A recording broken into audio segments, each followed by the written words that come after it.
విద్యాశాఖ మంత్రిగా ఉన్న రేవంత్ రెడ్డిని కలవడం కష్టంగా మారిందని ప్రొఫెసర్ చింతకింది కాసిం ఆవేదన వ్యక్తం చేశారు. విద్యార్థులు, విద్యార్థి సంఘాల నాయకులు మరియు ప్రొఫెసర్లకు రేవంత్ రెడ్డిని కలిసే అవకాశం అస్సలు లభించడం లేదన్నారు.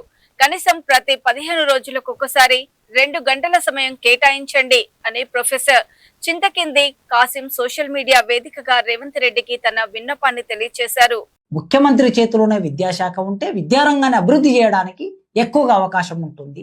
నేనే నేరుగా అధికారులతో మాట్లాడడానికి, ఉపాధ్యాయులతో మాట్లాడడానికి, సమస్యలు పరిష్కరించడానికి, బడ్జెట్ కేటాయించడానికి అవకాశం ఎక్కువగా ఉంటుంది కనుక విద్యారంగాన్ని నా వద్ద పెట్టుకున్నాను. ఆర్థిక శాఖ కానీ, రెవెన్యూ శాఖ కానీ, ఇండస్ట్రీస్ కానీ ఇలాంటి శాఖలు నా వద్ద పెట్టుకోకుండా విద్యారంగాన్ని పెట్టుకున్నాను. బాగా లాభాలు వచ్చే డబ్బులున్న శాఖలు నా దగ్గర పెట్టుకోకుండా డబ్బులని ఖర్చు చేసే శాఖని పెట్టుకున్నాను అన్నాడు. చాలా సంతోషం. ముఖ్యమంత్రి గారు విద్యాశాఖను తన దగ్గర పెట్టుకోవడం సంతోషమే. కానీ ఒక విద్యాశాఖ మంత్రిని కలవడానికి ఎంతమంది ఉపాధ్యాయులకి అవకాశం దొరుకుతుంది, ఎంతమంది లెక్చరర్లకు అవకాశం దొరుకుతుంది, ఎంతమంది ప్రొఫెసర్లకు అవకాశం దొరుకుతుంది, ఎంతమంది విద్యార్థి సంఘ నాయకులకు అవకాశం దొరుకుతుంది అనేది కూడా ఒక ప్రశ్న.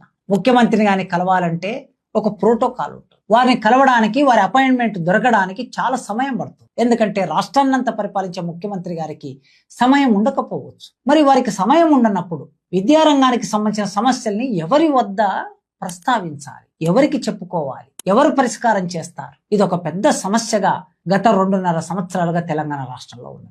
ముఖ్యమంత్రి గారు ఈ విషయాన్ని ఆలోచించాలి. నేను ఈ సందర్భంగా ముఖ్యమంత్రి గారికి విన్నవించదలుచుకున్నా. మీరు 15 రోజులకు ఒకసారి విద్యారంగం మీద, విద్యాశాఖకు సంబంధించిన సమస్యల మీద విద్యార్థి సంఘాలని, మేధావులని, ప్రొఫెసర్లని కలవడానికి ఒక 2 గంటల సమయాన్ని కేటాయించుకోండి. 24 గంటల సమయంలో 15 రోజులకు ఒక్కసారి 2 గంటల సమయాన్ని దీనికోసం కేటాయించండి.